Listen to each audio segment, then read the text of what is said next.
Hey, it's Ramsey Dewey over here in Shanghai, China. We've got a question from Garrett Jeffers. Hey, Garrett, thanks for submitting a question to Q&A with the coach. He says, Ramsey, we need a video with your opinion on Jon Jones. Oh, wait. What happened to Jon Jones? He has been arrested again. Oh, not again. Jon Jones, come on, man. Come on, man. Again. I gotta Google this, make sure this has really happened. Dang. It's true. Jon Jones. Come on, man. Okay. Jon Jones arrested again. What would you tell him if he were your student? I apologize for the excitement, but I'm quarantined with no one to discuss this with. Plus, your opinion should be very insightful.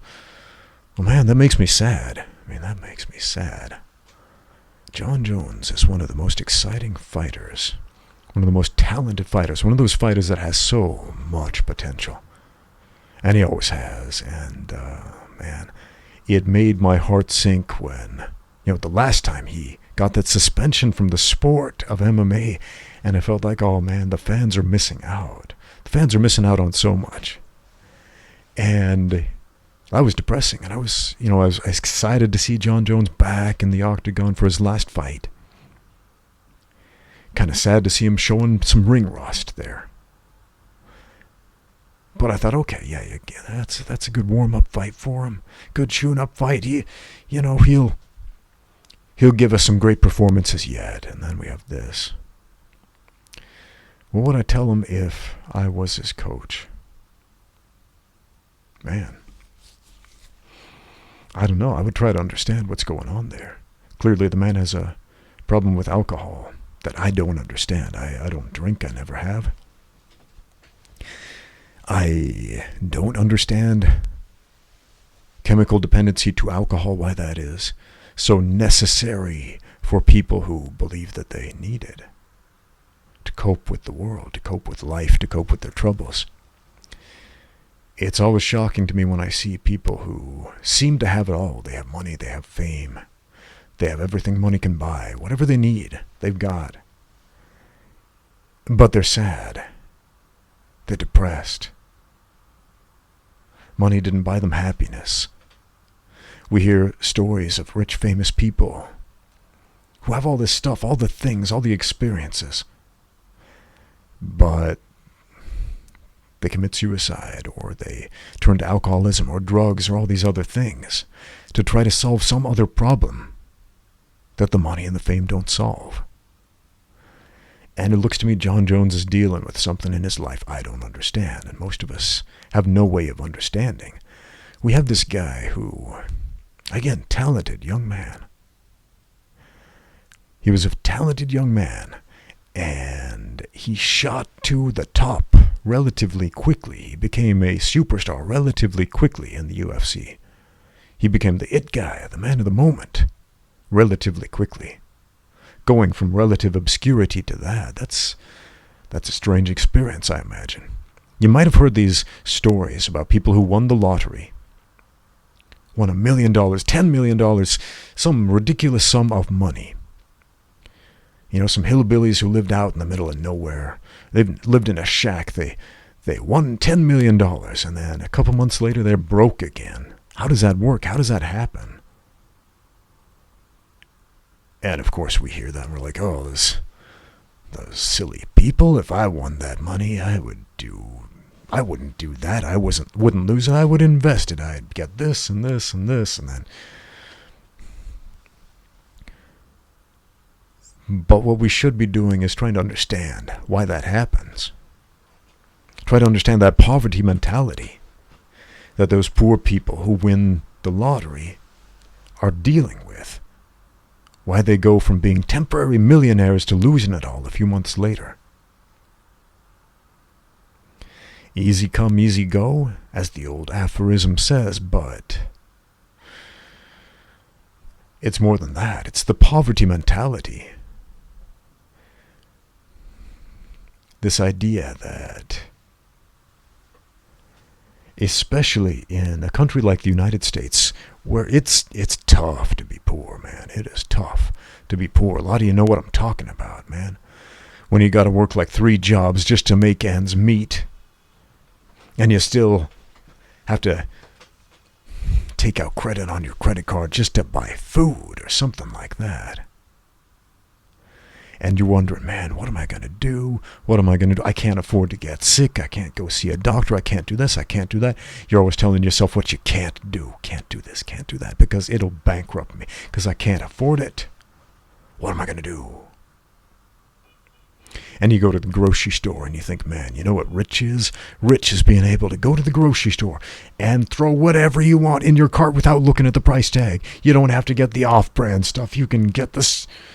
You can get the real thing. That's rich when you're poor. Rich is being able to turn the heat on in the winter, or having a furnace with which to turn on in the first place. When you're poor.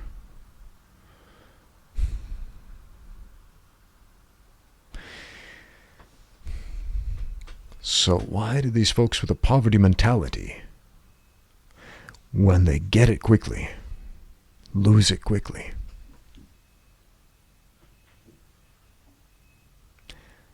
I don't know. I've been poor by American standards. I have. It's a rough life. Not having enough to eat on any given day. Looking like a human skeleton, and kids at school make fun of you because you're so skinny and you can count your ribs and see all your bones.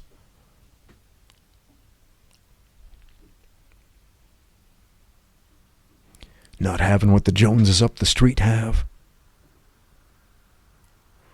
And then asking your mom, who's a single mom raising 7 children, why don't we have this? And she's so sick of hearing that. She yells, because we haven't got any money.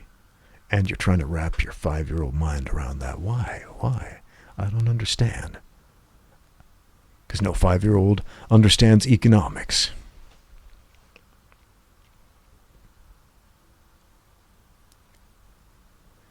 Does Jon Jones have that poverty mentality? I don't know. I don't know what he's dealing with. He knows what he's dealing with. Let me amend that. He feels what he's dealing with. If he really understood it, he'd probably deal with it differently. What would I tell him if I was his coach? Man, get help. But those aren't words that are easily received. Especially among fighters. Oh, man. Some people, you can tell them, oh, go see a therapist. And they'll be like, yes, I should probably do that. But men, especially men, who come from the type of life that creates a cage fighter, a prize fighter, that's a rough life, man.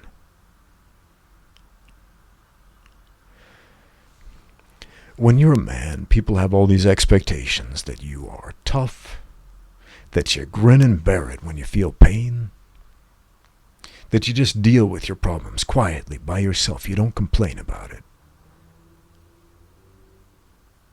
And as a result, men have this exorbitantly high rate of suicide and depression that goes undiagnosed and untreated, unhelped. And they're scared of it because they don't want to be a project. They don't want to be put on a list as mentally unwell, because there's a stigma around that. It's hard enough to get a man to go to a hospital when he needs medical help, let alone mental health help. But it's easy for us as a society to see a man bleeding to death and to say, okay, this guy needs medical intervention. Let's get a doctor. But when we see a man drinking himself to death, not so much. It's so easy for us to just look the other way. He's just having a good time. He's just making a mistake. He's the foibles of youth. How old is Jon Jones now? Like 30? I don't know.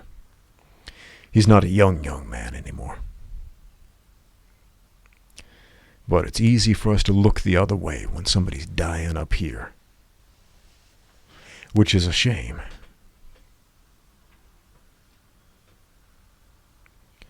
Sometimes the best thing we can do is listen and try to understand.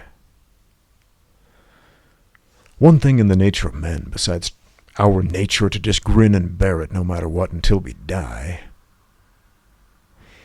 is to try to fix things. When we listen to people's problems, we try to think of solutions. We try to solve those problems. It's in our nature to fix stuff. And when having conversations with women, this tends to aggravate women to no end. Often. Not always, but often. Because they just want somebody to listen and to understand. They want somebody to exercise the emotional intelligence to feel what they feel. But a man will hear that woman's problems and say, aha, well, here's your solution. All you need to do is, and that's the last thing they want to hear. And if a man is drinking himself to death, if a man who has the cognitive intelligence to understand drinking and driving is dangerous, but still puts himself in a position where he does it, there's a problem up here. Somebody needs to step in. Somebody needs to listen. Somebody needs to understand. And somebody needs to push that man in the right direction to get help. Where's that help? I don't know, man. I don't know. Jon Jones has a tattoo on his chest with a quote from, well, not a quote, but a scriptural reference to the New Testament in the Bible.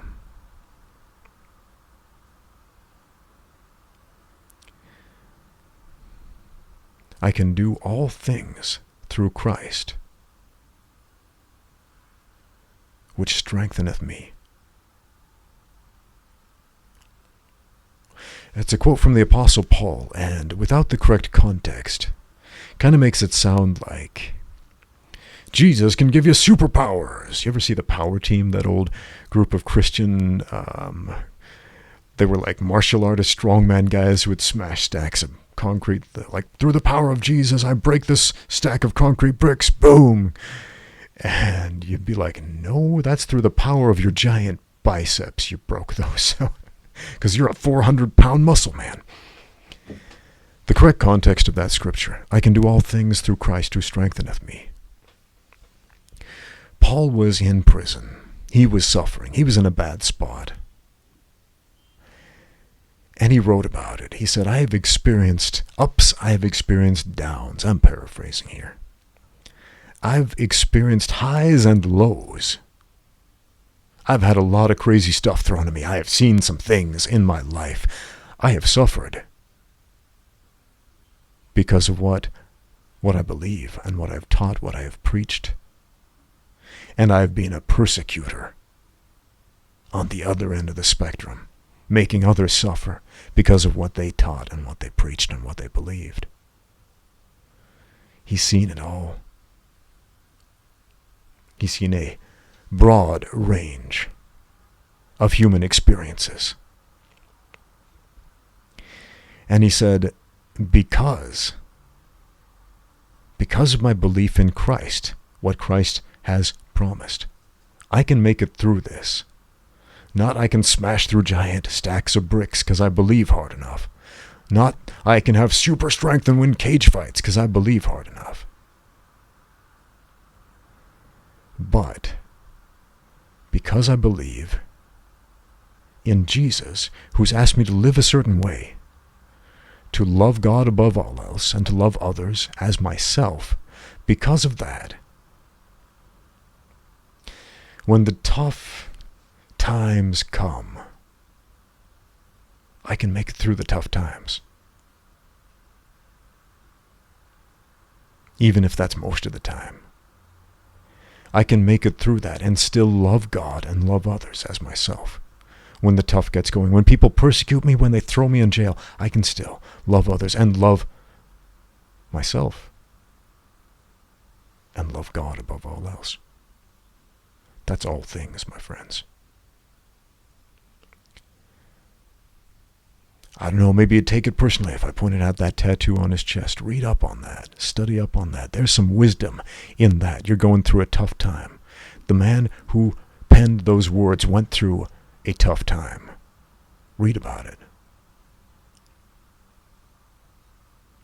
So you can do all things, including this one.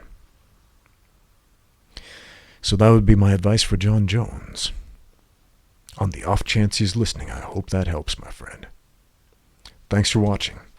Now get out there and train.